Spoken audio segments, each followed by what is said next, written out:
Hai Sobat Rebahan, selamat datang di channel Hiburan Kaum Rebahan. Armin akan membacakan kelanjutan sebuah cerita novel yang sangat menarik, yang sangat seru, yang sangat menghibur, yang sangat membuat kita penasaran dari awal hingga akhir. Tetapi sebelum melanjutkannya, pastikan kalian subscribe channel ini dan aktifkan lonceng notifikasinya agar tidak ketinggalan jika admin upload video terbaru. Jika kalian menyukai cerita seperti ini, jangan lupa like. Jika berkenan, share juga ke teman lainnya agar teman lain juga mendapatkan informasi hiburan di channel ini.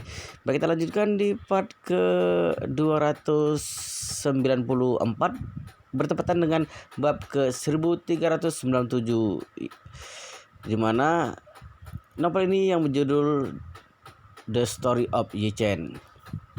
Bagi Dong Rolin, Yi Chen selalu sopan namun tidak mau mendekat. Dia tidak memiliki perasaan apa-apa terhadap Dong Rolin. Terlebih lagi Dong Rolin adalah sahabat baik istrinya. Dirinya harus menjaga jarak darinya. Hanya saja tidak menyangka mereka berdua bahkan masih bisa bertemu di pesawat. Dong Rolin sedang berada dalam suasana hati yang baik. Tubuh tanpa bisa dikendalikan mendekati Yi Chen bertanya, "Oh ya Yi Chen, kali ini kamu akan tinggal beberapa hari di Jinling?" Yi Chen berkata, "Belum pasti, lihat perkembangan masalah cepat atau lambat. Jika cepat 2 atau 3 hari, jika lambat harus 4 atau 5 hari. Dong Rolin bersemangat mengatakan, "Aduh, aku sudah memesan tiket pesawat 4 hari kemudian. Kalau kamu pesan tiket kapan? Apakah kita bisa kembali bersama?" Yi Chen berkata dengan jujur, "Aku masih belum memesan tiket pulang. Tunggu masalah terselesaikan baru dibicarakan lagi. Sekarang masih belum pasti." Dong Rolin bergegas mengatakan, "Begini saja, tunggu setelah kamu menyelesaikan masalahmu maka beritahu aku lihat apakah waktu bisa diatur lagi. Jika bisa diatur maka kita berdua pulang bersama saja." Di dalam hati Yi Chen sedikit banyak agak menolak, tetapi di wajah tetap berkata dengan datar, "Hal ini tunggu tiba saatnya baru kita bicarakan lagi. Sekarang masih banyak ketidakpastian." Dong Rolin tidak menyadari Yi Chen sedang acuh tak acuh padanya, bergegas mengangguk untuk mengiyakannya. Kemudian dia bertanya dengan penasaran, "Apa yang sedang kamu sibukkan? Bagaimana kabarmu?" Yi Chen berkata, "Juga tidak sibuk apa-apa, hanya saja terkadang melihat Feng Shui untuk orang lain. Waktu yang tersisa tinggal di rumah." Dong Rolin bertanya dengan hati-hati, "Setelah Ibu Curan kembali, tidak mempersulitmu bukan?" "Tidak," Yi Chen tersenyum-senyum berkata, "sekarang dia jauh lebih tenang daripada sebelumnya." "Kalau begitu sungguh bagus sekali." Dong Rolin menghela nafas dengan sepenuh hati. "Aku hanya buat Bibi Ma akan menindasmu. Aku hanya takut Bibi Ma akan menindasmu di rumah. Tentu saja sangat bagus sekali jika dia bisa tenang."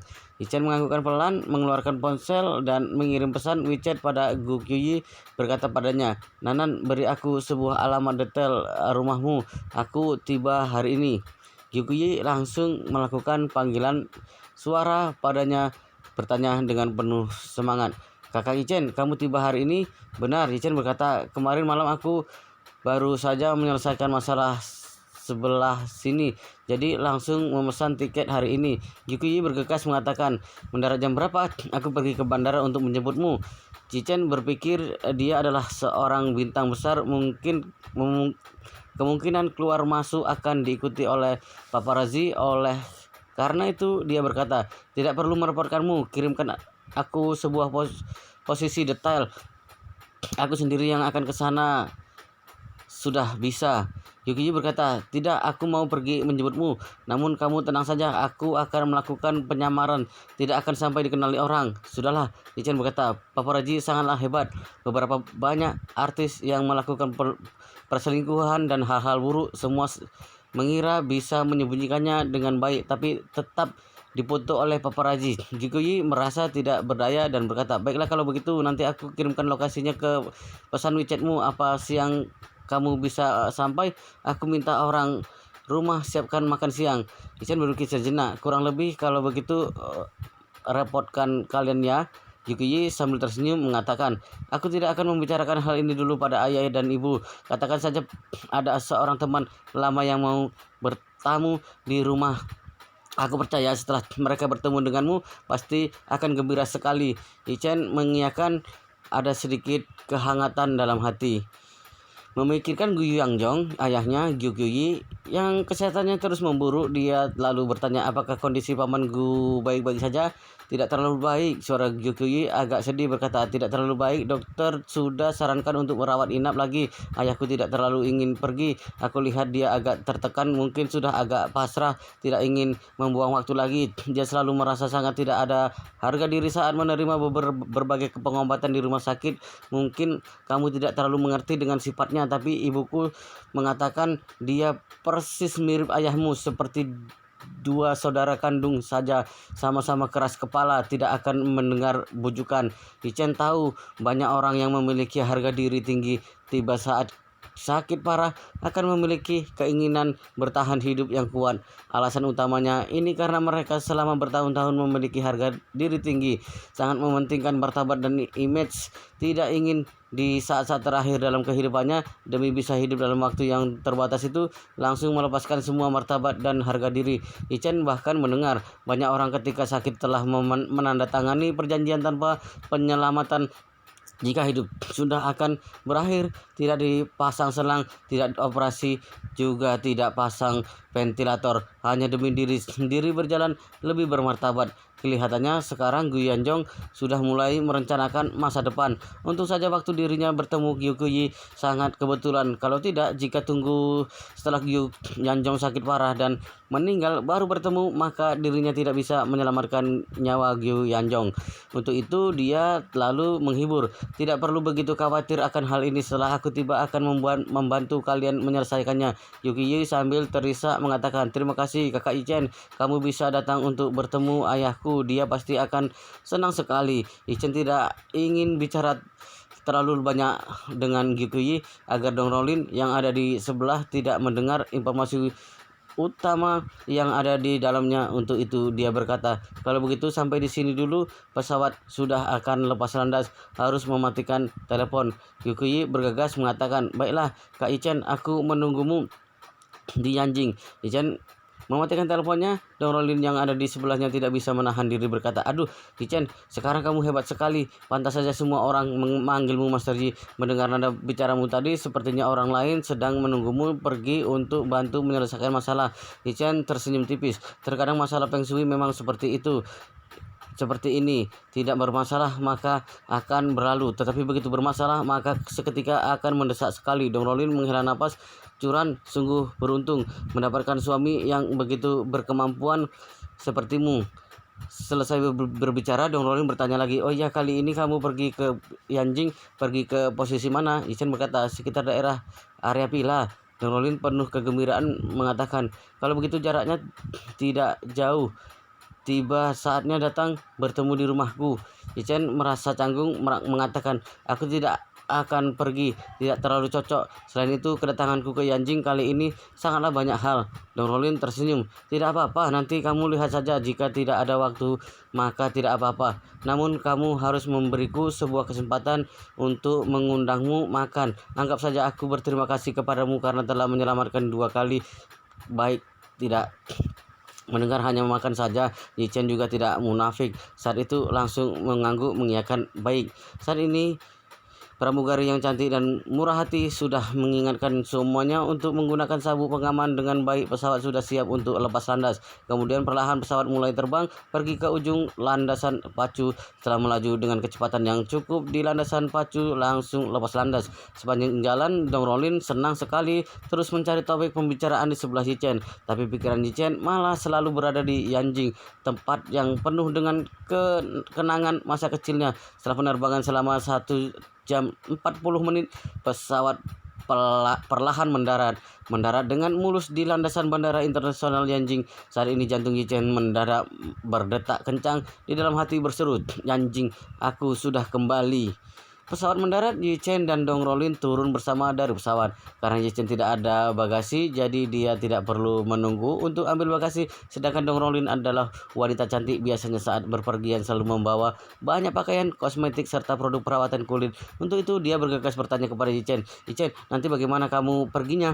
Yichen berkata, Aku akan pergi menggunakan taksi. Dong Rolin segera mengatakan, kalau begitu lebih baik kamu tunggu aku sebentar. Kita pergi bersama saja. Kebetulan keluargaku mengendari mobil untuk menjemputku. Aku bisa mengantarmu. Ichen sambil tersenyum melambaikan tangan. Tidak perlu, Rolin. Sebelah sana cukup tergesa-gesa, pergi dulu. Dong Rolin merasa tidak berdaya. Berkata, baiklah, kalau begitu lain hari kita baru janjian lagi. Jangan lupa apa yang sudah kamu janjikan kepadaku, kita makan bersama. Baik, Ichen tersenyum tipis, berkata, kamu tunggu bagasi saja, aku pergi dulu. Lain hari baru janjian lagi. Setelah berpamitan, dengan Dong Rolin, Ichen seorang diri melangkah keluar dari bandara Yanjing. Setelah keluar, dia menghela napas lalu bersiap pergi ke halte taksi untuk antri taksi.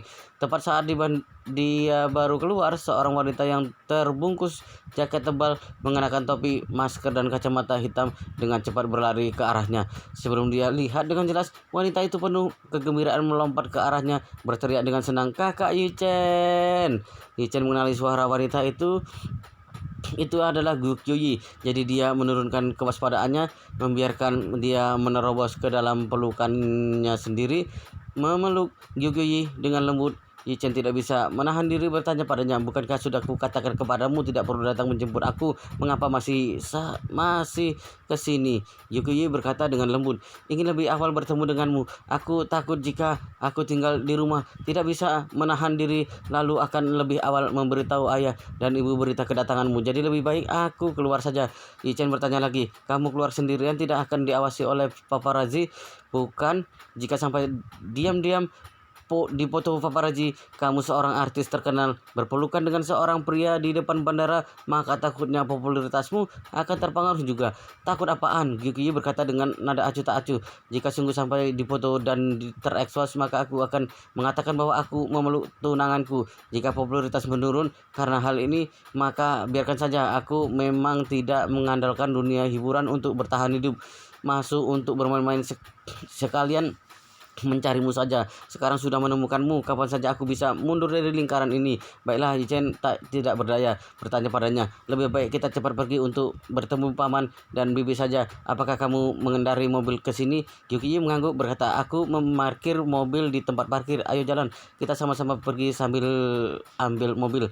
Sambil berbicara, Gu Qiuyi memeluk lengan Yichen, kegirangan membawanya ke tempat parkir. Hari ini Gu Qiuyi mengendarai sebuah mobil Volvo tua yang sangat sederhana. Setelah duduk di ke dalam mobil, dia melepaskan topi, merasa agak tidak enak hati mengatakan, Kak Yichen, maaf ya, hari ini mengendarai mobil yang agak lusuh. Alasan utama karena sebagian besar mobil dalam keluarga kamu dikenali oleh paparazzi, jadi mengendarai sebuah mobil yang agak tua dan lusuh, kamu jangan sampai merasa tidak suka. Yichen mengangguk sambil tersenyum, berkata, bagaimana kehidupan yang aku jalani selama bertahun-tahun ini? Kamu bukannya tidak tahu? Terakhir kali sudah memberitahuku kamu dulu hidup di panti asuhan. Setelah keluar langsung bekerja di lokasi konstruksi. Kakek dari istriku mengaturku pergi kuliah selama setahun. Aku sudah pernah melewati kehidupan sulit apapun, walau kamu katakan padaku bahwa perlu berjalan kaki pergi ke rumahmu, aku juga tidak masalah. Gu Qiuyi memandang Yichen sambil menghela napas. Kak Yichen, selama bertahun-tahun ini kamu telah menderita. Yichen menggelengkan kepala. Tidak masalah, hanya menanggung derita bagiku. Semua derita yang aku alami adalah semacam pelatihan diri. Gu Qiuyi mengangguk dengan serius sambil mengendarai mobil keluar dari tempat parkir sambil berkata, kemarin ayahku masih membicarakanmu denganku. Dokter menyuruh dia kembali ke rumah sakit untuk melakukan pengobatan. Dia tahu kondisi tubuhnya mungkin agak buruk, jadi perasaannya campur aduk. Penyesalan terbesarnya adalah tidak bisa menemukanmu. Yichen merasa terharu, tersenyum tipis. Nanan, kamu tenang saja, aku. Paman Gu pasti akan sehat kembali. Gu Qiuyi tidak tahu kemampuan Yichen, lebih tidak tahu Yichen di kalangan atas Jinling sejak lama sudah mendapat gelar Master Yi, sang naga asli. Jadi tidak terlalu percaya tidak terlalu percaya dia dapat menyembuhkan penyakit mematikan ayahnya. Saat ini dia hanya merasa ayahnya bisa bertemu. Yi Chen pasti akan merasa sangat terhibur jika suasana hati bisa membaik, percaya bahwa tubuhnya pasti ada perubahan yang bagus. Jarak rumah Yukiyi tidak jauh dari Bandara Internasional Yanjing. Bandara Yanjing berada di kota bagian timur laut, dan beberapa area villa super terbatas di Yanjing juga berada di area villa pusat yang tidak jauh dari sini. 20 menit kemudian Yukiyi mengendarai mobil tiba di Yanjing Ocean Villa. Meskipun banyak villa di Yanjing, tapi sebagian besar adalah townhouse seharga puluhan juta yuan. Jarang ada villa tunggal besar dan mewah di daerah perkotaan. Sebagian besar villa tunggal terletak di sekitar Gunung Xiaotang yang sangat terpencil. Di antara terbatasnya jumlah villa tunggal di perkotaan, Ocean Villa dapat dikatakan sebagai salah satu kawasan villa teratas. Setiap villa yang ada di sini setidaknya dijual dengan harga 1 miliar yuan, mewah dan berkelas. Namun tempat ini tetap tidak bisa dibandingkan dengan rumah keluarga Yi. Di dalam ingatan Yi Chen, rumah keluarga Yi bukan villa mewah yang dibangun oleh pihak pengembang, melainkan istana seorang pangeran di dinasti Qing. Itulah kemewahan yang rendah hati dan suasana megah yang sesungguhnya. Yi Chen ingat, hanya tiang saja ada puluhan tiang kayu Poebe Jenan. Itu adalah harta tak ternilai. Katanya ketika belasan tahun yang lalu di pasaran satu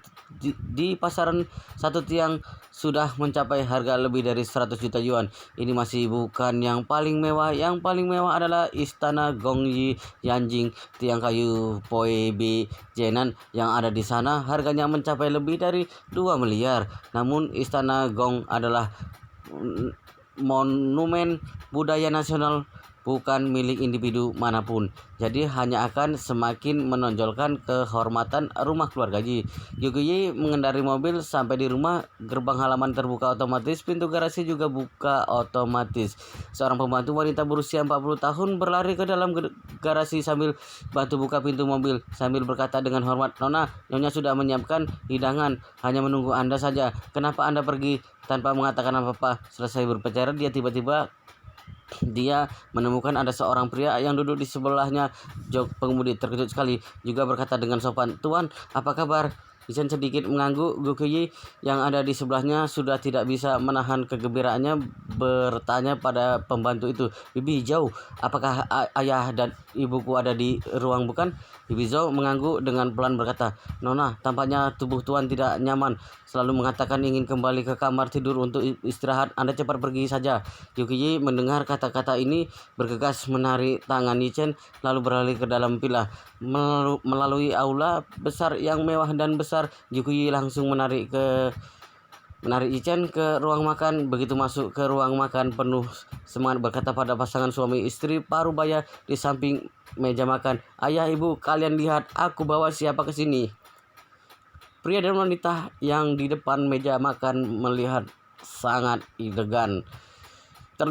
elegan. Dia peduli penampilannya ataupun temperamen meskipun mengenakan pakaian rumah.